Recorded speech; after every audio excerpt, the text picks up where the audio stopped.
तुम्ही तुमची चमचेगिरी आणि चमकोगिरी बंद करा। संदीप देशपांडेंनी संजय राऊतांना चक्क चमच्याची उपमा दिली आहे। जे बोलायचं ते तुमचे आणि आमचे पक्षप्रमुख बोलतील असाही सल्ला देशपांडेंनी दिलाय। चमच्यांनी ताटाबाहेर येऊन घास भरवू नये असंही संदीप देशपांडे म्हणाले होते। दरम्यान संदीप देशपांडेंच्या या टीकेला संजय राऊतांनी सुद्धा प्रत्युत्तर दिलंय। तर आपण पाहतोय सध्या ठाकरे बंधूंच्या युतीची चर्चा सुरू आहे। या पार्श्वभूमीवर संजय राऊत खरं तर सकारात्मक भूमिका वेळोवेळी मांडतायत।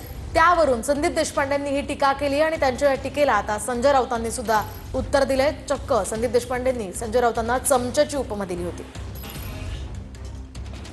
मुळात उद्धव ठाकरे यांनी स्पष्टपणे कधीही म्हटलं नाही की त्यांना महाराष्ट्र नवनिर्माण सेनेची युती करायची किंवा आदित्य ठाकरेंनी म्हटलं नाही। जे बोलतायत ते आजूबाजूचे चमचे बोलतायत। चमच्याने ताटात राहावं, ताटाबाहेर येऊन घास भरवण्याचा प्रयत्न करू नये। ज्या दिवशी असा काही प्रसंग घडेल त्या दिवशी त्याच्यावर योग्य तो निर्णय सन्माननीय राजसाहेब ठाकरे घेतील। 3 वर्ष सरकार उत्तम प्रकारे चालवलं। राजकारणामध्ये माणसानं कायम संयमी आणि आशावादी असायला पाहिजे। काही लोकांना अजून त्याचं प्रशिक्षण घेण्याची गरज आहे।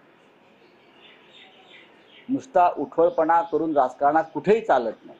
मी कुठेही म्हणतोय खूप संयम ठेवावा लागतो, विशेषतः जेव्हा महाराष्ट्राच्या अस्मितेचा प्रश्न असतो, मराठी माणसाच्या न्याय हक्काचा प्रश्न असतो, तेव्हा संयम आणि त्याग या 2 गोष्टी असल्याशिवाय महाराष्ट्राचं नेतृत्व आपण करू शकत नाही।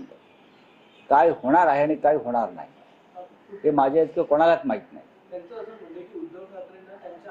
त्यांच्या म्हणण्याला इथे अर्थ नाही। म्हणण्याला अर्थ उद्धव ठाकरे आणि राज ठाकरे यांच्याच आहे। कोण काही म्हणेल येड्या गबाळ आणि त्याला अर्थ नाही। आमच्याकडलं कोणी काय म्हणणार नाही, त्यांच्याकडलं कोणी म्हणणार नाही। अशा पद्धतीने एकेकाळी महाविकास आघाडी सुद्धा होणार नाही, हे कसे एकत्र येऊन सरकार बनवतील अशी भूमिका होतीच ना। पण तरीही महाराष्ट्रामध्ये काँग्रेस, राष्ट्रवादी काँग्रेस, शिवसेना असं एक सरकार बनलं, मुख्यमंत्री झाला।